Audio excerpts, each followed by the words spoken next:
என்னோட சபையில நான் என்ன சொல்றேன், எல்லாரையும் நான் அனுமதிக்கிறேன். நீங்க கேள்வி கேளுங்க, தொடர்ந்து உங்க கேள்விகளை எழுப்பிக்கிட்டே இருங்க. அதுக்கான பதில் சரியா தப்பா, நான் சொல்றது சரியாவும் இருக்கலாம், தப்பாவும் இருக்கலாம். அவங்க அனுபவத்துல அதை வந்து ஒரு மெட்டல் ரைட்டர் மாதிரி பண்ணி நீங்க அதுல சரியா தப்பா நீங்க ப்ரூவ் பண்ணிக்கீங்க அப்படிதான் நம்ம சொல்றோம். ஒருத்தர் சொல்றாரு, எனக்கு ரொம்ப பெரிய கர்மா இருக்கு, இந்த கர்மாவை எப்படி கழிக்கிறதுங்க. ஒரு கவலைன்னு வரும்போது அதோட தீர்வு எங்க இருக்குன்னா அந்த கவலைக்குள்ளதான் இருக்கும். ஏன்னா அது எதனால அந்த கவலைகள் வருதுன்னு நீங்க ஆராய்ச்சி பண்றதுக்கு பதிலா அந்த கவலையை படுறதுலதான் கவனம் செலுத்துவீங்க. இதை போய் என்னகிட்ட நீங்க அந்த கவலையை சொல்லும் போது என்ன பண்றீங்கன்னா, அது என்கிட்ட கொடுத்துறீங்களா, அந்த கவலைக்கு என்ன காரணம் வரும்னா நான் கவலைப்படல, அதுக்கு பதிலாக உங்க கவலைய நான் வந்து ஒரு ரிசர்ச்சபிளா எடுத்துக்கிட்டு அது உள்ள என்ன காரணமா இருக்கும்னு நான் ஆராய். அந்த ஆராயிற தன்மை உங்களுக்கு இல்லாம போயிடுது. அவ்வளவுதான். இன்னும் சொல்ல போனா அந்த கவலைக்கு நான் கொடுக்குற தீர்வு இல்லை, உங்களுடைய கவலைக்கு நீங்க எடுத்துக்கிற தீர்வு இன்னும் சிறப்பா இருக்கும். அதுக்கு நீங்க டைமே கொடுக்குறது. கவலைப்படுறதுக்கு ஒரு நாள் பூரா கவலைப்படுவான். அந்த கவலையை தீர்க்கறதுக்கு ஏதாவது ஒரு வழி இருக்குதா அப்படின்னு ஒரு 10 நிமிஷம் கூட யோசிக்கணும். இது இயல்பா மனிதனுடைய அந்த உளவியல் ரொம்ப நுணுக்கமான அந்த தன்மை அது. அதுலயே அவன் சந்தோஷப்படுறான். ஒரு கஷ்டத்துக்காக, என்னுடைய மகனுக்காக நான் ரொம்ப கஷ்டப்படுறேன், என் மனைவிக்காக நான் ரொம்ப கஷ்டப்படுறேன், இப்படி கஷ்டப்படுறதே அவனுக்கு ஒரு சுகமா அனுபவிச்சுட்டு இருக்கான். இதனால என்ன பண்றான்னு சொன்னா, இவன் யாருக்கு உதவி செய்ய போறானோ அவனுடைய அனுதாபமும் அவனுடைய இது இவனுக்கு கிடைக்கணும்னு நினைக்கிறான். அவன் பாரு, நான் அவனுக்கு இவ்வளவு உதவி பண்ணேன், இதெல்லாம் செஞ்சேன், அவனுக்கு கொஞ்சம் கூட நன்றியே இல்லை. கர்ணன் இருக்கான், அவன் நிறைய கொடை கொடுத்துட்டு இருக்கான், நான் அவனுக்கு கொடுத்தேன், அவனுக்குலாம் நன்றியே இல்லை நான் சொல்லுவான். உண்மையான உளவியல் கோட்பாட்டுல அந்த நுணுக்கமா யோசிச்சு பார்த்தா அந்த கர்ணன் அதனால ஒரு சுகம் அடைகிறான். அவன் தன் சுகத்துக்காக தான் கொடுக்குறான். வாங்கறதுக்கு ஆள் இல்லை அப்படின்னு சொல்லிட்டா அவன் அந்த சுகத்தை அனுபவிக்க முடியாது. அப்ப அவன் நன்றி மறந்து கொடுக்கறது இல்லை, அது நன்றி மறந்தெல்லாம் கொடுக்கறது இல்லை, எனக்கு சுகத்துக்காக நான் செஞ்சுக்கிட்டு இருக்கேன். அதனாலதான் நான் என்ன சொல்றேன், யாரையும் கன்வின்ஸ் பண்ணாதீங்க. நீங்க ஒன்றும் கன்வின்ஸ் ஆகவும் வேண்டாம். உங்களுக்கு எது சரின்னு சொல்லுங்களோ அதை செய்யுங்க. ஆனா அதுக்கான விளைவுகளை நீங்க ஏறதுக்கு தயாரா இருக்கணும். அவனாலதான் அப்படி ஆகி போச்சுன்னு சொல்லாது. ஒவ்வொரு மனிதனுக்கும் பிரச்சனையே அவன் தான். இன்னொருத்தனால ஒரு பிரச்சனையை கொண்டாந்து உங்க மேல தள்ளிட முடியாது. ஒருத்தர் சிகரெட்டை உங்க வாயில வச்சான்னா நீங்க இழுத்தாதானே குடிக்க முடியும். இல்லைன்னா வன்முறையா என்ன பண்ணலாம், உங்களுக்கு ஊசி போடலாம், உங்களை அடிக்கலாம், அது பண்ணலாம். அது வந்து சமூகத்தில் ஏற்படுற தர்ம கோட்பாட்டுக்கு எதிர்வினை கோட்பாடு. அது வந்து விதிவிலக்காம. மெட்ராஸ்ல இப்ப பல்லாவரத்துல வந்து 1 லட்சம் பேர் 2 லட்சம் பேர் இருக்காங்கன்னா 1 லட்சம் பேருமா இப்ப டாஸ்மார்க்ல போய் உட்காந்து சாராயம் குடிக்கலாம். மிஞ்சி போனா ஒரு 1000 பேர் குடிப்பான். அவன் திறந்து இருந்தாலும் குடிப்பான், திறக்கலனாலும் குடிப்பான். அப்ப தர்ம கோட்பாடுன்னு ஒண்ணு வந்து இயல்பாவே நம்ம ரத்தத்துல ஊறி ஊறி ஊறி வந்திருக்கு. இதுக்கு வந்து மதம் தான் முக்கியமான அம்சம் அல்லது ஒரு சித்தாந்தம் தான் அம்சம் அப்படின்லாம் ஒண்ணும் இல்லை. ஏன்னா அது மாறிக்கிட்டு தான் இருக்கும். நீங்க இதே உங்களை மாத்திக்க தயாரா இல்லை அப்படின்னா மேலும் மேலும் இந்த வாழ்க்கையை உங்களை ரொம்ப கடினப்படுத்திக்கிட்டே தான். ரொம்ப சென்டிமெண்ட்டுக்கு ஆட்பட்டு என்ன வந்து அவர் கொடுத்தது இவர் கொடுத்தது அதை பண்ணது இதை பண்ணதுன்னு வச்சுக்கிட்டீங்கன்னா சரியாது. எங்க அப்பா அந்த காலத்துல நாட்டு ஓடு போட்டு 100 சதத்துல வீடு கட்டிருக்காரு, 50 சதத்துல வீடு கட்டியிருக்காரு அப்படின்னா இன்னைக்கு பக்கத்துல மாட மாளிகை அவன் கட்டிட்டு இருக்கான். என்ன சொல்றாங்க, சென்டிமெண்டா எங்க அப்பா கட்டினது அப்படின்னா அதுக்கு ஒன்றும் யூஸ் பண்ணாமே போயிடாது, வேஸ்டா போச்சு. நம்ம வந்து ரொம்ப பழம்பெருமை பேசுறப்ப ராஜராஜன் வந்து அவ்வளவு பெரிய பிரம்மாண்டமான கட்டளை நிறுத்திருக்கிறாரு, பிரம்மாண்டமா பண்ணியிருக்காரு. மாதிரி யார் இன்னைக்கு பண்ண முடியும்னா, இன்னைக்கு மானுட சமூகம் துபாயில வந்து 10000 உயரத்துல கட்டி வச்சிருக்கோம். அன்னைக்கு ராஜராஜ சொன்னால அது சாத்தியக்கூடாது. இன்னைக்கு வந்து மனிதர்களுடைய அறிவு மாற்றம் மிக்கத்தக்க அளவுல வளர்ந்து போயிருக்கு. இன்னைக்கு ஆர்டிபிஷியல் இன்டெலிஜென்ஸ் வந்துருச்சு. நீங்க என்ன தப்பு பண்றீங்க என்ன பண்றீங்கன்னு அன்னைக்கு வந்து எப்படின்னா சிவன் பார்த்துருவாரு, சாமி கண்ணமைச்சிரும்னா. இன்னைக்கு சாமி எல்லாம் கண்ணமைக்காது, சிசிடிவி கேமரா பார்த்துருக்கு. அப்ப சட்டம்ங்கிறது வந்து எப்படி வேணாலும் வளைச்சுக்கலாம். ஆனா இதையும் மீறி சத்தியம் ஒண்ணு மனிதனுடைய மனசுல இருந்துகிட்டே இருக்கு. அதுதான் இன்னைக்கும் நம்மளை காப்பாத்திட்டு இருக்கு. ஆனா இந்த சட்டத்தையே சமயத்துல இருந்து தர்மம் காப்பாத்துற மாதிரி ஆயிடுதாங்க. எந்த வக்கீல் போய் சொல்லாம இருக்காரு கோர்ட்ல. கபில் சிபலுக்கு வந்து 40 லட்ச ரூபா கொடுத்தாருன்னா ஆமாங்க அவருக்கு பெயில் கொடுங்கிறான்.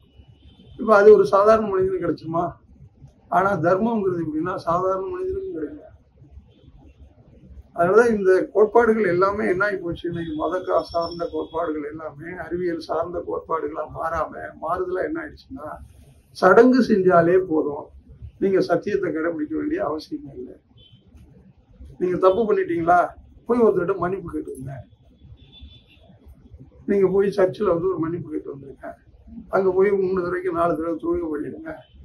உங்களுக்கு கிரகங்கள் சரியில்லையா, உங்களுக்கு அது பண்ணுதா இது பண்ணுதா, நீங்க வந்து இப்ப நீங்க சைவத்தில் இருக்கீங்களா, உடனே வந்து இந்த கோட்பாட்டை படிக்க, இதை 4 தடவைக்கு 5 தடவை இந்த பாட்டை படிச்சீங்கன்னா உங்களுக்கு இது சரியா போயிடும். ஒருத்தருக்கு கேன்சர் வந்துருச்சு, அப்ப அவன் சொல்றான் சைவத்தில் இருந்தாலும் நோய் வராமல் இருக்கிறதுக்கு பாடல்கள் இருக்கு, அது இருக்கு, அது படிச்சா கேன்சர் வராமல் இருக்கும். அப்ப கேன்சருக்கு ஒரு மருந்துன்னு ஒன்று கண்டுபிடிச்சிருக்காங்கல்ல, அவன் என்ன பண்ண கடவுள் பக்தி இல்லாதவனா? அப்ப இந்த மாதிரி குழந்தைகளை வந்து ஒரு சார்பார் ஒரு காலத்துல எப்படி அறிவியல் பூர்வமா இது இருந்துச்சோ, அறிவியல்னா நான் என்ன சொல்றேன், அறிவுபூர்வமா சொல்றேன், அறிவுபூர்வமா நம்ம சொல்றோம். ஏன்னா அறிவியல் பூர்வமும் நேற்று சொன்னது இன்னைக்கு மாத்தி கூட சொல்லுவோம், நாளைக்கு சொல்றதை நாளானைக்கு கூட மாத்தி சொல்றதுக்கு வாய்ப்பு இருக்கு. அதையும் நம்ம ஏத்துக்கதான் தயாராகும். பழம்பெருமை பேசுறதுனால என்ன ஆயிடும், நம்ம பிரேக் பண்ணி தான் ஆகணும். நம்மளுடைய வாழ்க்கை நல்லா இருக்கணும், அடுத்த தலைமுறை நல்லா இருக்கணும் அப்படின்னு நினைச்சீங்கன்னா நீங்க இன்னைக்கு இருக்கிற இந்த மாதிரி தனங்களை வந்து பிரேக் பண்ணி தான் ஆகணும். ரொம்ப ஃபண்டமெண்டலா இருக்கிறாங்க, ரொம்ப ட்ரெடிஷனலா இருக்காங்க அப்படின்னா அந்த பூணூல் இது பண்ண மாட்டாங்க, வேட்டி போட மாட்டாங்க, இது பண்ணுவான், எல்லாம் செய்வான். அவன் பைக்ல போறானா இல்லையா, அன்னைக்கு மாதிரி நடந்தா போயிட்டு இருக்கான். அன்னைக்கு வந்து சாஸ்திரம் என்ன சொல்றது, ஒரு தண்ணி இருந்ததுன்னா தண்ணியை தாண்டக்கூடாதுன்னு சொல்றான். அந்த ஊருக்குள்ளேயே இருக்கணும், அந்த ஊர்லயே தான் எல்லாம் பண்ணணும். இன்னைக்கு பிளாட் ஹவுஸ் வந்துருச்சு, சாமி பிளாட் ஹவுஸ்ல இருக்காரு, பூஜை பண்ணுவாரா பண்ண மாட்டாங்க, மண் சார்ந்த இடத்துலதான் பூஜை பண்ணணும். இதை எப்படி உங்களுக்கு பூஜை பண்றது? மாற்றம் தொடர்ந்து வந்துகிட்டே இருக்கும். அந்த மாற்றம் வந்து எப்படிப்பட்ட மாற்றமா இருக்கும்னா நம்மள அடுத்த தலைமுறைக்கு கொண்டு போற மாற்றமா இருக்கும். ஆனா இது என்ன ஆயிடுச்சுன்னா இப்ப வரப்போற இந்த தலைமுறைகள் என்ன பண்ணுது, இந்த மாற்றத்தை பின்னோக்கி நடத்தும். நாகரிகங்கிற பேர்ல யார் வேணா எப்படி வேணாலும் இருக்கலாம் அப்படிங்கிற மாதிரி போய் இந்த மாற்றத்தை அறிவு சார்ந்த மாற்றமா மாத்தாம உணர்வுபூர்வமான மாற்றமா மாத்தி, என் இஷ்டம் நான் இருக்கேன், உனக்கு என்ன, இது எங்க கொண்டு போய் விட்டுருச்சு பாருங்க. உன் இஷ்டம் இருக்கலாம், ஆனா உன்னுடைய இஷ்டங்கிறது அடுத்தவனை தொந்தரவு பண்ணுதான், அது இல்லாம இருக்கணும்ல. இதுக்குதான் என்ன பண்றாங்க எல்லாரும் வந்து சாமி பூதம் இதெல்லாம் வந்து கணக்குல எடுத்துக்கலாம். என்ன இயல்பா இருக்க போறோம், அது என்ன இருக்கு, ஒரு மனிதனுக்கு மனிதன் என்ன இருக்கு, ஒரு மனிதன் எப்படி புனிதனா மாறிடுவோம், ஒரு மனிதன் ஏன் மனிதனாவே இருந்துடுறானா, அவன் மட்டும் மனிதனா இல்லையா? டாஸ்மார்க்கு போறவனும் மனுஷன் தானே, டாஸ்மார்க்கை திறந்து வச்சவனும் மனுஷன் தானே, அதை காய்ச்சறவனும் மனுஷன் தானே. எல்லாமே இந்த மனித குலத்துக்குள்ளதானே இருக்கா. ஒருத்தன் குடிக்காதங்கிறான், ஒருத்தன் குடிங்கிறான், ஒருத்தன் நல்லவங்கிறான், ஒருத்தன் கெட்டவங்கிறான். இதெல்லாம் எப்படி உருவாகுது ஒரு சமூகத்துல? அப்படி பார்த்தா இந்த சமூகம் எப்பவுமே அமைதியாவே இருந்துருமானா எப்பவும் அமைதியா இருக்கவே இருக்காது. சத்தியம் எப்பவும் என்னன்னா ரொம்ப சாப்பிட்டு கேரக்டரே கிடையாது. சத்தியங்கிறது யுத்தம் பண்ணிட்டு தான் இருக்கும். அதுக்கு சமரசத்துக்குலாம் தெரியவே தெரியாது. சட்டம் வந்து சமரசம் பண்ணிடும். சத்தியம் எந்த காலத்திலையும் சமரசம் பண்ணவே பண்ணாது. அது ஒரே மாதிரிதான் இருக்கும். ஏன்னா அது மாறாது. அது இன்னொன்னு போய் வேணாலும் மாற்றும்.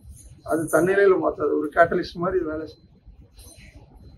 உப்பு இருக்கு, அதை எதில் போட்டாலும் அது உப்போட தன்மை மாறிடுமா? அது அப்படியே தான் இருக்கும். ஒரு உப்பை தண்ணியில போட்டு ஒரு கிளாஸ்ல போட்டு வச்சிட்டீங்கன்னு வச்சுக்கோங்க, 1 மாசம் ஆனாலும் சரி அந்த உப்பினோட தன்மை கெட்டு போக போகுது. அப்படியே தான் அந்த உப்பு என்ன பண்ணும், குறைஞ்சது அந்த கிளாஸை அரிச்சு எடுத்தாலும் எடுக்குமே தவிர அது தன்னிலையில இருந்து மாறவே மாறாது. அது மாதிரிதான் மனிதனுக்குள்ள இருக்கிற அந்த மகா பேர் ஆற்றல் இருக்கு. எப்போவாவது ஒரு தடவை தொடர்ந்து வெளிப்பட்டுக்கிட்டே இருக்கும். ஆனா எப்போவாவது ஒரு தடவை மனிதர்கள் அடையாளம் கண்டுபிடிச்சிடலாம். அப்படி அடையாளம் கண்டுபிடிச்சவங்க தான் அறிவின் விழிப்பு நிலையில இருக்கிறவன்னு சொல்றது. அவங்களுக்கு எது இதெல்லாம் பெருசா தேவைப்படுறது இல்லை. அதை வச்சுக்கிட்டு அவன் என்ன பண்ண போறான்? அவன் நல்லாவே தெரியல, 4 கார் வாங்கி வச்சுக்கலாம், ஆனா ஒரு கார்ல தான் நம்ம போக முடியும். நம்மளோட தேவைகள் அதிகரிக்க அதிகரிக்க அதிகரிக்க நமக்கு கனம் அதிகரிக்கும். நம்ம தோல்லாம் வந்து சாஞ்சி போயிடும். இன்னைக்கு வந்து முதல்ல இல்லாம வியாபாரம் பண்ணி நிறைய லாபம் வந்ததுன்னு நினைப்பான். அன்னைக்கு அந்த லாபத்தை அவனால தக்க வச்சுக்க முடியாது. ஏன்னா அந்த லாபம் அவனுடைய அறிவுபூர்வத்தினால வந்தது இல்லை, இன்னொருத்தருடைய அறியாமையினால வந்தது இவனுக்கு கிடைச்சது.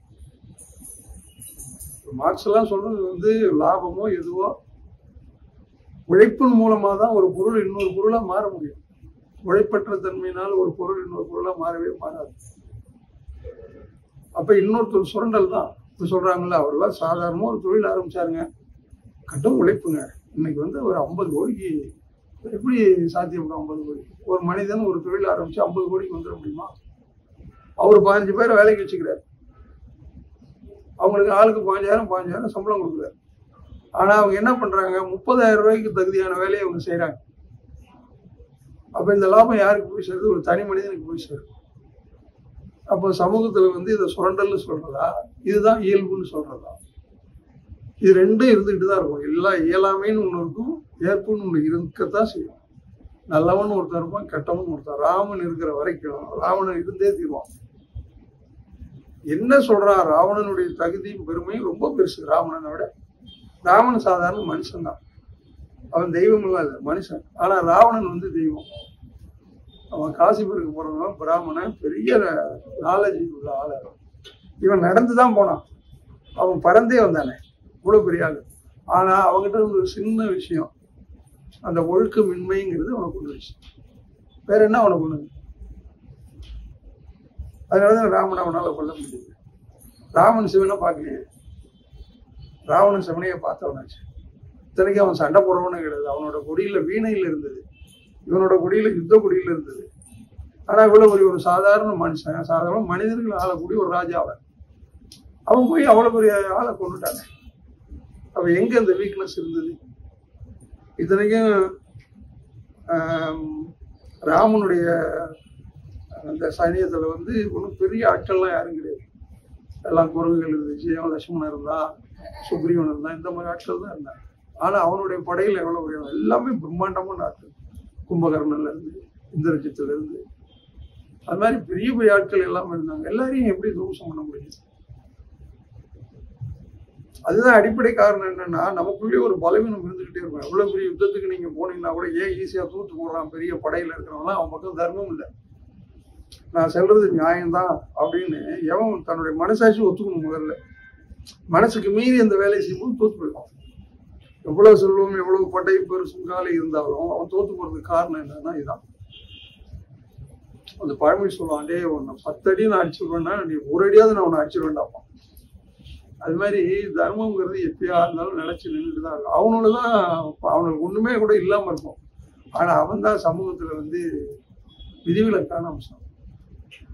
அர்ச்சந்திரன் இருக்கான், அர்ச்சந்திரன் கூட நம்மளால வாழ முடியாது, காந்தி மாதிரி வாழ முடியாது, நேதாஜி மாதிரி வாழ முடியாது. ஆனா இவங்க படம் தான் வீட்டுல மாட்டிருக்கு. ஒரு ரவுடி படத்தையா நம்ம வீட்டுல மாட்டி வச்சிருப்போம்? திருடுறவன் படத்தை, ரவுடி படத்தை, கொள்ளடிக்கிறவன் படத்தை நம்ம வீட்டுல மாட்டி வச்சிருக்கோம். ஏன்னா நம்மளும் அதான் செய்யறோம். நம்மளும் ஒருத்தரை ஏமாத்துறோம், எல்லாம் பண்றோம். இருக்கிறதுலேயே ரொம்ப ஏமாத்துறவர் இவர் தான், அதனால இவர் படமும் மாட்டிக்கலாம்னா நம்ம மாட்டி வச்சிருக்கோம். இல்லையா? யார் விதிவிலக்கு மனித சமூகத்தை மேம்படுத்துறதுக்கு யார் யார் வர்றாங்க, விதிவிலக்கா வாழ்றாங்களோ அவங்களதான் மனிதர்கள் இலக்கா எடுத்துக்க முடியும். அதனாலதான் என்ன சொல்றேன், நான் இந்த மாதிரி பெருசாலாம் போய் அந்த கோயிலுக்கு போயிட்டு வந்ததுனால எனக்கு அது நடந்துடும், அல்லது இந்த கோயிலுக்கு போயிட்டு வந்ததுனால இது நடந்துடும், அது ஒரு தொழுகை ஸ்தலம், அவ்வளவுதான்.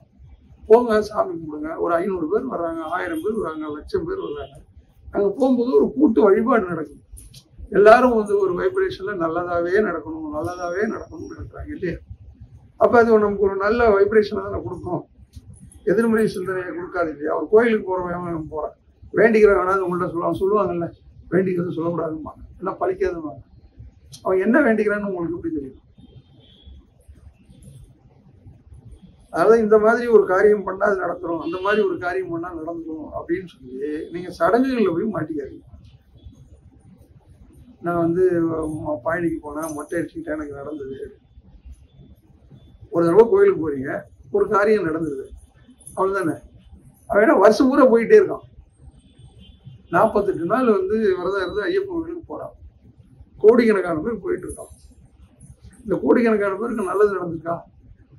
இப்ப எவ்வளவு பேர் தொழில் பண்ணி பெரிய கோடீஸ்வரனா இருக்காங்க? ஏன்னா இந்த மாதிரி இந்த ஆன்மீகம்ங்கிற ஒரு அம்சம் எதுல போய் சிக்கி இருக்குதுன்னா பொருளாதார சிந்தனையில போய் சிக்கிடுச்சு.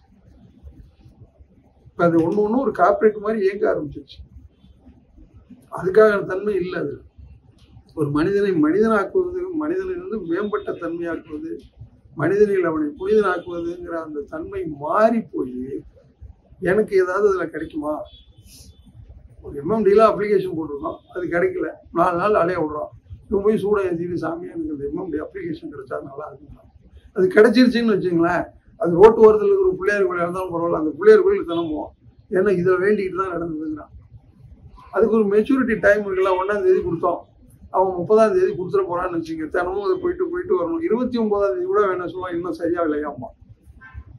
இவனுக்கு தாங்கும் திறன் அவ்வளவுதான். 29ஆம் தேதி வரைக்கும் தாக்கு பிடிப்பான். இதுக்கு மேல வேணாலும் தாங்க முடியாது. ஒன்று கோயிலுக்கு போயிடுவான். கோயில் சாமி கூசுன்னு வந்துருப்பான். இவன் போய் கடைசியா சுத்துற சாமி ஏதாவது சாமியா இருந்திருக்கும். திடீர்னு இவன் போயிட்டு இருக்கிற நேரத்திலேயே ஒரு ஃபோன் வரும், சார் உங்களுக்கு அப்ளிகேஷன் இதாச்சு சார். அப்போ பாப்பா பக்கத்தில் அந்த இடத்துல கும்பிட்டதுனாலதான் வந்துச்சு அப்படின்னு. எப்படி தன்னை வந்து தகமை வச்சுக்கிறான் பாருங்க. இது எவ்வளவு தூரத்துக்கு உன்னை கொண்டு போகும். அதனால தெய்வத்தை வணங்குறதுனால இதனால மட்டும் உங்களுக்கு நல்லது நடந்ததுங்கிறது கிடையாது. தெய்வங்கிறது வந்து மனிதர்கள்ட்ட அறிவு தான் ஒரு மனிதனை வந்து மேலேயோ கீழே கொண்டு போகுது. அற்றங்காக்கும் தெரிய அறிவு தான். அதனாலதான் நம்ம முன்னோர்கள்லாம் வந்து என்ன சொல்றாங்கன்னா, அறிவை பிரதானப்படுத்துறாங்க. ஆதியாய் நின்ற அறிவு முதல் எடுத்து ஓதி உயர்ந்தவர்கள் கோடிக்கு ஒருவர் கூட இல்லை அப்படிங்கிறாங்க. அதான் சிவபோகசாரத்துல வந்து குருஞான சம்பந்தர் வந்து சிவம்ங்கிற ஒரு பொருளை சொல்றாரு. சிவத்துக்கு முதல்ல வந்து ஒரு டெபனிஷன் அவர் தான் கொடுக்குறாரு, விளக்கம் கொடுக்குறாரு. ஒரு 500 வருஷத்துக்கு முன்னாடி வந்தவர் தான். நாம என்ன பண்றோம், அந்த மாதிரி பிலாசபர்ஸ் எல்லாம் நம்ம வந்து கணக்குல எடுத்துக்கிறது இல்லை. அதுக்கு பதிலாக ஐரோப்பிய நாடுகளில் ஒரு ப்ரெஷர் இருந்தாங்க, வடக்க ஓசோ இருந்தாரு, ஜேகே இருந்தாரு, இப்படி நம்ம பேசுறோம். அவர் சிவபோகசாரங்கிற தன்னோட நூல்ல முதல் பாடல்லையே குருஞான சம்பந்தர் சைவத்துல 3 சம்பந்தர் சொல்றான். குருஞான சம்பந்தர், திருஞான சம்பந்தர், மறைஞான சம்பந்தர், 3 சம்பந்தர் சொல்றாங்க. இந்த 3 சம்பந்தர்ல திருஞான சம்பந்தர் எல்லாருக்கும் தெரியும். அவர் சைவத்துல பக்தி நெறியில் இருந்ததுனால எல்லாருக்கும் அவர் தெரிஞ்சிச்சு. இந்த குருஞான சம்பந்தரை யாருக்கும் தெரியல. இவர் அந்த சிவபோகசாரங்கிற தன்னுடைய நூல்ல வந்து முதல் பாடல்லையே சொல்றாரு, உருவை அருவை ஒளியை வெளியை சிவம் என்று அதுன்னு சொல்றாரு. மற்றவங்களாம் இப்ப நம்ம ஸ்பேஸ் சொல்றோம், ஐன்ஸ்டீன் கூட ஸ்பேஸ் சொல்றோம், அது வளையுது போகுது எல்லாம் சொல்றாங்க, பிக் பேங் தியரி எல்லாம் சொல்றாங்க. ஆனா இவர் என்ன சொல்றாரு, இந்த வெளிதான் எல்லாமே அப்படின்னு சொல்ற இந்த காலகட்டத்துக்கு முன்னாடியே, ஒரு 500 ஆண்டுகளுக்கு முன்னாடியே அவர் வெளியே கூட ஒத்துக்க மாட்டேங்கிறார். உருவை அருவை ஒளியை வெளியே சிவம் என்று அதை அப்படிங்கிறார். இப்ப எது சாமி சிவம் அப்படின்னா, மருள் பிரிந்த அறிவினால் பின்னமர எங்கும் தானே செறிந்த பொருள் சிவம். அப்ப இந்த அருள் வந்து எப்படி இருக்குது அப்படின்னா, மருள்னால இந்த அறிவு வந்து மறைக்கப்பட்டிருக்கு. நாம வேற ஒண்ணு நினைச்சுக்கிட்டு வேற ஒண்ணு தேடிட்டு இருக்கோம். அது ஜெய கிருஷ்ணமூர்த்தி நம்ம சொல்லுவார், உண்மையா தேடும்பாரு. ஏன்னா நாம ஏதோ ஒரு மைண்ட்ல வச்சுட்டு தான் போறோம். இப்ப நீங்க என்ன பார்க்க வந்திருக்கீங்கன்னா இவர் இப்படி இருப்பாரு, அவர் அப்படி இருப்பாரு. ஏன்னா இன்னைக்கு பிளாசபர்னா பெரிய தாடி வச்சுக்கணும், அது ஒரு இதா இருக்கணும், அப்படி இருக்கணும், இப்படி இருக்கணும். அப்படி இருந்து அவன் ஒரு இதோட வர்றான், ஒரு அடையாளத்தோட வர்றான். அந்த அடையாளத்தோட இருந்தவங்க அதை சொல்லியிருந்தாங்கிறது தவிர, அந்த சொன்ன விஷயம் வந்து எல்லாரும் ஒண்ணு தானே. திருடாதேன்னு சொல்றதுதான் பேசிக். இந்த திருடாதேன்னு சொன்னது சாக்ரட்டிஸ் சொன்னாங்கன்னா, இல்ல அலெக்சாண்டர் சொன்னாங்கன்னா, இல்ல திருஞான சம்பந்தர் சொன்னாங்கன்னா, குருஞான சம்பந்தர், அவங்களுக்கு அடையாளங்கள் வேற, ரூப வழிகாடுகள் வேறையா இருக்கு. ஆனா அது வந்து கண்டென்ட் என்ன ஒண்ணுதான். அப்ப யாரு சொன்னாங்கிறது தான் நீங்க பார்க்க கூடாது, என்ன சொல்லப்பட்டிருக்கு அப்படிங்கிற விஷயம் தான் பார்க்கணும். அப்ப நம்ம முன்னோர்களை நம்ம முழுசா எதையுமே பார்க்கவும் இல்லை, படிக்கவே இல்லை. இப்ப நம்ம காது வழியா வந்தது, அது இன்றைய காலகட்டங்கள்ல இந்த வலைவலிகள்ங்கிறதுல நீங்க ஃபேக்ட் செக் பண்றதே கிடையாது. அது போடுறது அப்படியே இவங்க நம்புறாங்க, என்ன நடக்குதோ பேப்பர்ல போட்டுட்டுங்கிறான். இப்ப என்னுடைய தலைமுறையில பேப்பர்ல போட்டிருக்கு அப்படிங்கிறத நான் நம்பினேன். இப்ப இந்த தலைமுறையில எப்படின்னா, வீடியோல போட்டிருக்காங்க ஐயா அப்படின்னா, அந்த வீடியோல போட்டவங்க யாரு, அவங்களோட டேலண்ட் என்ன, அவங்க எவ்வளவு படிச்சிருக்காங்க, அது சம்பந்தமான அறிவு அவங்களுக்கு எவ்வளவு, அதை பத்தி யார் யோசிக்கிறா? அது சொன்னா இவன் 4 பேர்கிட்ட சொல்றான். அப்ப இதை யார் கொண்டு போய் சேர்க்கறது? இந்த மாதிரி விஷயங்கள்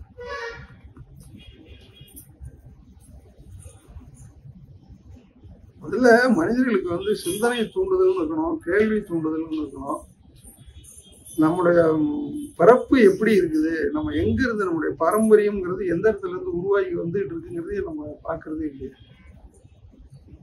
ஒரு கலீலியோ வந்து இந்த உலகம் வந்து உருண்டைன்னு சொன்னாருன்னு நம்ம படிக்கிறோம். கலீலியோட வருஷம் என்ன? கலீலியோட காலத்துக்கு முன்னாடியே, சங்க காலத்துக்கு முன்னாடியே நம்ம மக்கள் வந்து இந்த உலகம் உருண்டைன்னு கண்டுபிடிச்சு வச்சிருக்காங்க. இந்த உலகத்துக்கு பேரே அண்டம்னு வச்சிருக்கான். இன்னும் சொல்ல போனா இந்த உலகம் உருண்டையானதே கூட கிடையாது, அண்டம் கோழி முட்டை சைஸ்ல இருக்குங்கிறான். அது ஓவல் சைஸ்ல தான் சுத்துதுங்கிறத அண்டம்னு சொல்றான்.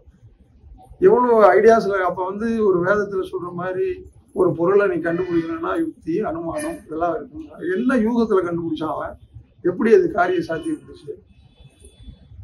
அப்ப இந்த வெளிங்கிறது அறிவுல கூட வராது, அது ஒரு பேராற்றல் அப்படிங்கிறது இதுல கூட வராது. அதுதான் சிற்றறிவு, பேரறிவு அப்படிங்கிறது. எப்பயாவது அந்த பேரறிவுடைய விழிப்பு நிலை வரும்போது அது எல்லாத்தையும் அவனுக்கு சொல்லிக் கொடுக்க ஆரம்பிக்குது. அது எல்லாத்தையும் உங்களால உணர்த்தவும் முடியாது. உணர்வார்க்கன்றி உணர்த்தல் அறியுது அப்படின்னா என்னது செய்யும்? இப்ப நம்ம சைவத்துல தசம்னு சொன்னா 10ன்னு சொல்றோம். 8, 2, 10 அப்படின்னு சொல்றாங்க. வள்ளலார் கூட அதனுடைய பாடல்ல 8, 2, 10 என்னை அறியாதாரு சொல்றாரு. இப்ப தமிழ்ல 8 அப்படின்னு சொன்னாக்க அது என்ன, எந்த எழுத்துல கொண்டு போறாங்க அப்படின்னா, எண்ணும் எழுத்தும் கண்ணனத்தகம்னு அந்த அம்மா சொன்னத, எண்ணுன்னா நம்பர், எழுத்துன்னா லிட்ரேச்சர், அந்த அர்த்தத்துல அவங்க சொல்றாங்கன்னு இவங்க இன்னைக்கு அதுக்கு உரை எழுதிட்டு போறாங்க. 10 பேர் உரை எழுதியிருக்காங்க திருக்கோயில்ல, 10 பேரும் அப்படிதான் எழுதுறாங்க. அப்ப எண்ணுங்கிறது அவங்க என்ன சொல்றாங்கன்னா நம்பர். இந்த நம்பரை தமிழ்ல எங்க கொண்டு போறாங்கன்னா, எண்ணும் எழுத்தும் அப்படின்னா, எண்ணுன்னா ஆனா. இந்த ஆனாங்கிறது எண்ணுங்கிறது எப்படின்னா, இந்த ஆனா போட்டீங்கன்னா தமிழ்ல 8ன்னு அர்த்தம். தமிழ் எண்ணுல ஆனாங்கிறது 8. தமிழ் எழுத்துல ஊனாங்கிறது 5வது இடத்துல வரும். அது எழுத்துல 5ஆ இருந்தாலும் எண்ணுல எங்க வரும்னா 8ல வரும், 2ல வருது. ஊனா 2ல வரும். இந்த ஆனாங்கிறது 8ல வருது. இப்ப சித்தர்கள் என்ன சொல்றாங்கன்னா, அந்த 8ம் 2ம் 10 இனியதொரு தீட்சைன்னு சொல்றாங்க. அப்ப தமிழ்ல முதல் எழுத்து அரிச்சுவடியில் என்ன பண்றான், ஆனா போடுறான். ஆனா நம்ம எழுதும் போது நம்ம முன்னோர்கள் என்ன பண்றாங்க, பிள்ளையார் சொல்லின்னு போட்டு ஊனான்னு போடுறாங்க. முதல்ல நம்ம தமிழுக்கு இந்த ஆணாவை தூக்கி அங்கதானே போட்டுதான் பிள்ளையார் சொல்லி போடுறாங்க. அவங்க ஊனான்னு போட்டு பிள்ளையார் சொல்லி போடுறாங்க. இது பிள்ளையார் சுழின்னு தான் சொல்றாங்க. இப்ப நாம பிள்ளையார்னு ஒரு சாமியே வச்சிருக்கோம். அப்ப சுழித்தல் அப்படின்னா அப்ப என்ன பண்ணுது, முதல்ல ஒரு சுழிதான் இருந்துச்சு, அது ஒரு புள்ளி, அவ்வளவுதான். இந்த புள்ளியில ஆரம்பிக்குது. அந்த புள்ளியை தான் அவங்க என்ன பண்றாங்க, சுழி, சுழித்தல் அப்படின்னு சொல்றாங்க. அது என்ன பண்ணும், அது விரியுது. அது வாழ்க வளமுடன்ல வேதாந்தி மகிழ்ச்சி கூட அதை பத்தி சொல்லியிருப்பாரு. அவர் என்ன சொல்றாருன்னா, தன்னிருக்கு சூழ்ந்து அழுத்தும் பேராற்றல்னா அழுத்தத்தினால் அப்படின்னு சொல்றாரு, விலகுது அப்படின்ற. பிரபஞ்சம் விலகிக்கிட்டே இருக்கு அப்படின்னா, பிரபஞ்சம் ரொம்ப இலக்கமா இருக்குது, விலகிக்கிட்டே இருக்கு, தன்னை தள்ளிக்கிட்டே இருக்கு, ஒண்ணு தள்ளிக்கிட்டே இருக்கு. இது 2 விதமா சொல்லலாம். ஒரு பொருள் இன்னொரு பொருளை தள்ளுதுன்னு சொல்லலாம், இன்னொரு பொருள் அந்த பொருளை இழுக்குதுன்னு சொல்லலாம். ஒரு பக்கத்துல இருந்து பாத்தீங்கன்னா அது இழுக்கும், ஒரு பக்கத்துல இருந்து பாத்தீங்கன்னா அது தள்ளும். இப்ப 2 அட்டை டயத்துல நடந்ததுன்னா தான் ஒரு மனிதன் வாழவே முடியும். ஒரு மனிதனை பிடிக்குதுன்னா கிட்ட போயிடும், பிடிக்கலன்னா விலகி போயிடும். இப்ப இந்த விலகாத ஆற்றல் இருந்ததுன்னா இவன் கஷ்டப்பட்டுட்டே தான் இருக்கும். அப்ப இந்த 8, 2, 10ங்கிறது அவங்க தச தீட்சைன்னு சொன்னத இவங்க என்ன பண்றாங்க, தசாவதாரம்னு சொல்றாங்க. இந்த தசாவதாரத்துக்கும் இன்னைக்கு இருக்கிற அறிவியல் பூர்வமான உண்மைக்கு நீங்க எடுத்துக்கிட்டீங்கன்னா அது சரியா வரும். முதல் தோன்றல் எங்க அப்படின்னு சொன்னா நீரில் தான் அமையுதுங்கிறான் முதல் தோன்றல். அதான் மாணிக்கவாசர் கூட புல்லாகி அப்படின்னு இருக்காரு. ஒரு புல்லு எப்படி உற்பத்தி ஆகும், முதல்ல தண்ணியில தான் உற்பத்தி ஆகுது. அந்த தண்ணியில என்ன பண்ணுது, அது அழுகுது. முதல்ல ஒரே ஒரு உயிரினம் தோன்றி அந்த உயிரினம் மூலமா அது அழுகி மீண்டும் மீண்டும் உற்பத்தி ஆகி, அப்ப நம்ம முன்னோர்கள் யாரு, தாவரம். அதனால நீங்க எப்படி சாப்பிட்டாலும் தாவரத்தை தான் சாப்பிடுவீங்க. இன்னொன்னு, மனிதர்கள் செயற்கையா தான் வாழ்றாங்க. இயற்கையா வாழ்ந்தா மனிதன் அதை அழிச்சிடும். இப்ப பெரிய பிலாசபர்லாம் என்ன சொல்றாங்க, நீங்க இருக்கிறவங்களாம் இல்ல நீங்க இயற்கையா வாழல, மனிதர்கள் செயற்கையா வாழ்றதுனால செத்து போயிறாங்க. அன்னைக்கு மனிதனுடைய இயற்கையா வாழ்ந்த மனிதனுடைய எண்ணிக்கையும் இன்னைக்கு இருக்கிற ஜனத்தொகை எண்ணிக்கையும் கூட்டி பாருங்க. அன்னைக்கு என்ன ஜனத்தொகை இருந்தது உலகம் கூட, இன்னைக்கு என்ன ஜனத்தொகை இருக்கு? அன்னைக்கு எப்படி வாழ்க்கை வசதி இருந்தது, இன்னைக்கு எப்படி வாழ்க்கை வசதி இருக்கு? இயற்கையா வாழ்ந்தா வருமா? ஒரு புளி அடிச்சுட்டு போயிடுவாங்களே. ஒரு நெல் அப்படியே நீங்க சாப்பிட முடியுமா? நெல்லாம் விளையுது, நெல்லை எடுக்கிறீங்க, நீங்க குத்தி அதை ஆக்கி அரிச்சு, அதுக்கு ஒரு ப்ராசஸ் இருக்கா இல்லையா? தண்ணியில, காத்துல, நெருப்புல இவ்வளவு வேவுது. முதல்ல தண்ணியில என்ன பண்றீங்க, அதை ஊற வைக்கிறீங்க, அதை தூத்துறீங்க, அதை இடிக்கிறீங்க, அரிசியோட அப்புறம் அரிசி ஆக்குறீங்க, அதை அப்புறம் சமைச்சு சாப்பிடுறீங்க இல்லையா? அப்போ நீர், நெருப்பு, காத்து 3லையும் அது வெளியில வருது. அப்ப அது இயற்கையாக நீங்க சாப்பிடுறீங்க, செயற்கையா தானே சாப்பிடுறீங்க. இயற்கையான நீங்க அப்படியே எடுத்து சாப்பிடணும். ஒரு பழத்தை கூட நீங்க என்ன பண்றீங்க, குறைஞ்சபட்சம் கழுவிட்டு தானே சாப்பிடுறீங்க. அப்ப நம்ம எப்படி இயற்கையா மனிதன் வாழணும், இயற்கையா எப்படி மனிதன் வாழ முடியும்? இயற்கையோட பகுதியே என்னன்னா, அது என்ன பண்ணணும்னா வலியுது எளியதை கொண்டுடும். இவ்வளவுதான் இயற்கை. எவன் பலமா இருக்கானோ அவன் பலமற்றவனை கொண்டுடுவான். அப்ப இந்த பலமற்றவனை இந்த பலமா இருக்கிற ஒருத்தன் காப்பாத்துறதுக்கு தான் இந்த மாதிரியான தர்ம கோட்பாடுகளை எல்லாம் உருவாக்கி வச்சிருக்கோம். இப்படி ஒரு பாவம் புண்ணியம் எல்லாம் இல்லை அப்படின்னு சொல்லி நீங்க தெரிஞ்சுக்கிட்டீங்கன்னா முடிச்சு போச்சு கதைய. சமூகம் சிதறி போயிடும். யாரு பாவம் யாருக்கு வருதுன்னு எப்படி தெரியும்? இப்ப நீங்க எல்லாம் சொர்க்கத்துக்கு போயிடுவீங்கன்னு எப்படி தெரியும்? இதுக்கு என்ன எவிடன்ஸ் இருக்கு சொர்க்கத்துக்கு போறாங்க? இருந்தாலும் அதை நம்புறோம்ல. நம்ம எந்த பாவம் வேணாலும் செய்யலாம், ஏன்னா ஒண்ணும் பண்ணாது அப்படின்னா நினைக்கிறேன். நான் பண்ண தப்பு என்ன மட்டும் பாதிச்சா பரவாயில்ல, என் பிள்ளைங்களை பாதிக்க கூடாதுன்னு சொல்றான்னா எல்லாருமே. அப்போ ஒரு கனெக்ஷன் வச்சிருக்கான் பாரம்பரியமா. இந்த பாரம்பரியங்களை காப்பாத்துறதுக்கு தான் முன்னோர்கள் இந்த மாதிரி நிறைய விஷயங்களை சொல்லி அதுல கொஞ்சம் சீக்கிரட்டா சொல்லி அதை மட்டும் கொஞ்சம் பேர் இந்த டீகோட் பண்ணாங்க அந்த விஷயத்த. ஏன்னா பசி, பிணி, மூப்பு, சாக்காடுங்கிற இந்த 4 விஷயம் தான் மனிதர்களுக்கு தொடர்ந்து வந்துகிட்டே இருக்கு. அந்த காலத்துல இருந்து இந்த காலம் வரைக்கும் வருது. இப்ப நம்மளால கண்டுபிடிக்கப்பட்டிருக்கு இந்த சமூகத்துல மானிடர்களுக்கு 3 அம்சம், 3 வேலை. இந்த 3 வேலையில 3 மணி நேரம் நம்மளோட பசியை நிறுத்தி வச்சுக்க முடியுது நம்மளால. எல்லாமே மனசால ஆகுங்கிறாங்க. எல்லாரும் மனசால ஆகாது, மருந்தாலதான் ஆகும். கெமிக்கல் வேர்ல்டு இது ஃபுல்லாவே. நீங்க எப்படிதான் சாமர்த்தியம் பண்ணாலும் அது உங்களுக்கு கொண்டு போயிடும். இவ்வளவு சாமர்த்தியமா அந்த அழுக்குல இருந்து மாறி மாறி மாறி மாறி வந்தும் நம்மளால ஒரு 70, 80, 90 வயசை தாண்ட முடியல. சில பேர் 100 வயசு இருக்காங்கிறாங்க, 120 கூட இருக்கட்டும், அவரால் இயங்க முடியாம கிடக்குறாரு. அதனால என்ன பிரயோஜனம் உங்களுக்கு? 120 வயசு பெட்லயே படுத்துருக்குது. அதை வச்சு என்ன பண்றது? இயக்கம் இருக்கணும். 120 வயசு இல்லை, 100 வயசு இருந்தாலும் 50 வயசு ஆளே காலம் முட்டி வலிக்குது, கை வலிக்குது, கால் வலிக்குது, இப்படி இருந்து என்ன பண்ண போறாங்க? அதனாலதான் சொல்றது, இந்த மரணம்ங்கிறது ஒண்ணு இருக்கிற வரைக்கும் மனிதர்களுக்கு இந்த பிரச்சனை இருக்கும். ஆனா மரணத்தையும் மனிதன் ஒரு காலத்துல ஜெயிப்பான். அதுக்கப்புறம் தான் உண்மையான யுத்தம்ங்கிறது ஆரம்பிக்கும். அறிவுபூர்வமான யுத்தம்ங்கிறது அப்பதான் ஆரம்பிக்கும். இப்ப நடக்கிறதுலாம் வெறும் ஆயுத யுத்தங்கிறது. இந்த யுத்தத்தினால என்ன பயன்னா ஒருத்தன் கொண்டுடுவான், இவ்வளவுதான் நடக்கும். ஆனா கொல்ல முடியாது ஒரு யுத்தம் நடக்கும் இல்லையா? இரணியனுக்கும் பிரகலாதனுக்கும் நடந்தது இல்லை அந்த காலத்துல. அந்த மாதிரி ஒரு யுத்தம் வந்துதான் நடக்கும். அதனாலதான் இந்த மரணம் இல்லைங்கிற ஒரு விஷயத்த மானிடர்கள் ரொம்ப கஷ்டப்படுத்துது. இதுதான் அல்டிமேட்டுங்கிறதுக்காக தான் இரணியகசிபுல இருந்து பகீரதன்ல இருந்து பெரிய பெரிய ஆளுங்களாம் இதுக்கான முயற்சி செஞ்சாங்க. புராணங்கள்ல பாத்தீங்கன்னா இதுல தேடிக்கிறது எக்கச்சக்கமா கிடைக்கும் இந்த மாதிரியான விஷயம். திரிசங்குல அதான் பண்ணாரு. அர்ஜுனனுடைய அவங்க தாத்தா நினைக்கிறாங்க, அவரு அதுதான் பண்ணாரு. விஸ்வாமித்திரர் பண்ணாரு, வியாசர் அது பண்ணாரு. 9 சிரஞ்சீவிகள் இருக்காங்கல்ல நம்ம சொல்ற ஆளுங்கள்ல, அந்த மாதிரி இருக்காங்க. சைவத்துல மெய்கண்டார் அப்படின்னே ஒருத்தர் கொண்டு போயிட்டு இருக்காங்க. அதனால இந்த மாதிரி ஒரு அறிவுசார் ஆன்மீகத்தை கொண்டு போக முடியல. ஏன்னா நம்மளை சுத்தி இருக்கிறவங்களுடைய வல்லமை ரொம்ப ஜாஸ்தியா இருக்கு. அது ஊடுருவி போக முடியல நம்மளால. ஏன்னா அதுக்கு நிறைய பொருள் சார்ந்த அமைப்பு, அதுக்கு சம்பந்த அமைப்பு நிறைய வச்சிருக்காங்க.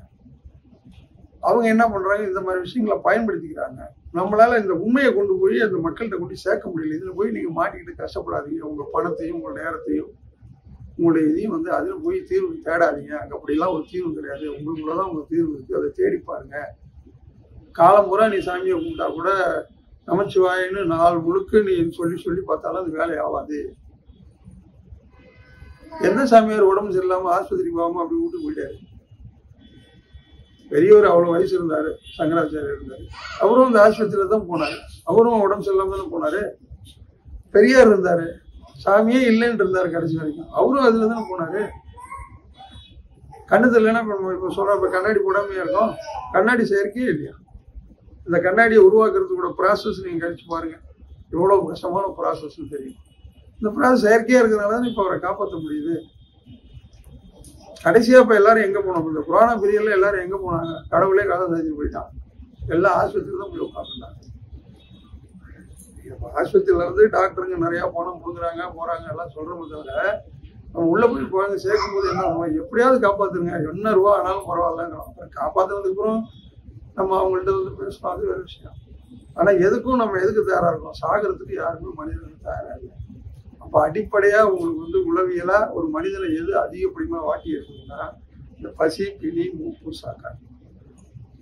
இந்த பசிக்கு நம்மளால ஓரளவுக்காவது ஒரு 3 வேலையில நம்ம சரிப்படலாம்னு நம்ம கண்டுபிடிச்சிருக்கோம். பிணிக்கு ஏதோ ஒரு அளவுக்கு மருந்து கண்டுபிடிச்சிருக்கோம்.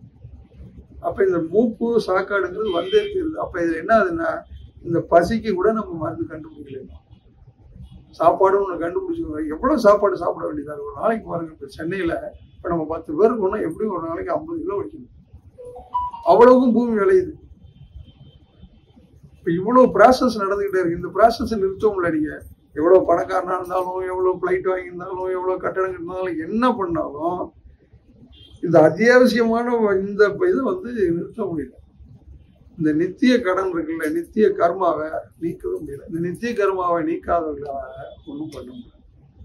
அப்ப நம்ம பேசுறதெல்லாம் வெறும் அறிவுபூர்வமா பேசணுமே தவிர நித்திய கர்மாவை நீக்கிருக்கோமா இல்லையா? நம்ம புறக்கர்மாவுக்கு தான் கஷ்டப்பட்டு இருக்கோம். நித்திய கர்மான்னு ஒண்ணு நம்மளை தினமும் கொண்டுகிட்டே இருக்கும்.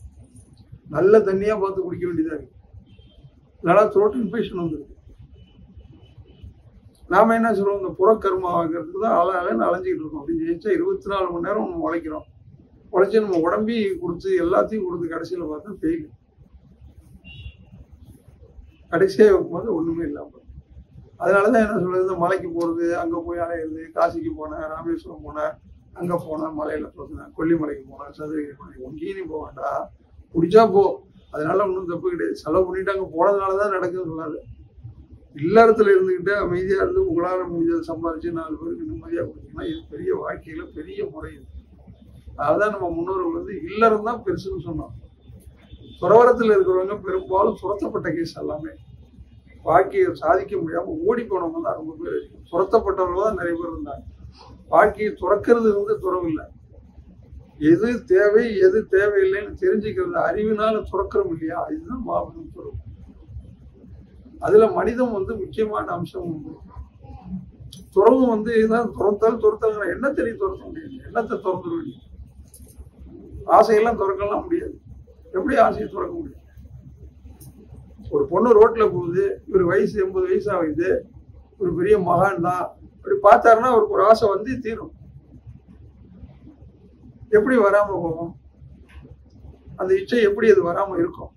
ஏன்னா இவன் ஆணு, அவன் பொண்ணு, அந்த ஈர்ப்பு இருக்கும், அந்த பால் உணர்ச்சி ஈர்ப்பு இருக்கும். ஆனா அடுத்த ஒரு வினாடி நீர்க்குமிழி மாதிரி அவன் மனசுல தோன்றும், நாம இருக்கிற நிலை வேற, அந்த நிலை வேற அப்படின்னு நினைக்கிறாங்க. அதுதான் அறிவுபூர்வமான விஷயம். அதுல இருந்து அவன் தப்பிக்கிறான். இதுதான் இந்த கர்மாவில இருந்து மாத்துறது. இது தவறு அப்படின்னு ஏதோ ஒண்ணு சொல்லுது இல்ல, அதுக்கு நம்ம இடம் கொடுக்கல, காதுல வாங்குறோம்ல. எவ்வளவு விஷயம் அதுக்குள்ள நடந்துரும்னா, வயசு என்ன, அவங்களோட இது என்ன, அது என்ன, இவ்வளவே அது வந்து ஒரு ஃபிராக்ஷன் ஆஃப் செகண்ட்ல இவ்வளவு விஷயங்களையும் நீங்க இன்னைக்கு தட்டுனீங்கன்னா கம்ப்யூட்டர்ல வர்ற மாதிரி அவ்வளவு உள்ளுக்கு யோசனை பண்ணி பார்த்து மீண்டு வெளியில முடியாது. அதை மீள முடியாம சில பேர் இருக்காங்க. அதுதான் இந்த தவறுகளை பண்றதுக்கான காரணம். ஒரு காலத்துல ரோட்ல நீங்க வந்து தவறி ஏதாவது ஒரு ஜாமா விழுந்து போச்சுன்னா அதை யாருமே எடுக்க மாட்டாங்க. ஏன்னா அது நம்மளுது இல்லைன்னு அவன் நினைச்சிட்டு இருக்கான். இன்னைக்கு அப்படி இல்லை. வீட்டை பூட்டி வைக்க வேண்டியதா இருக்கு.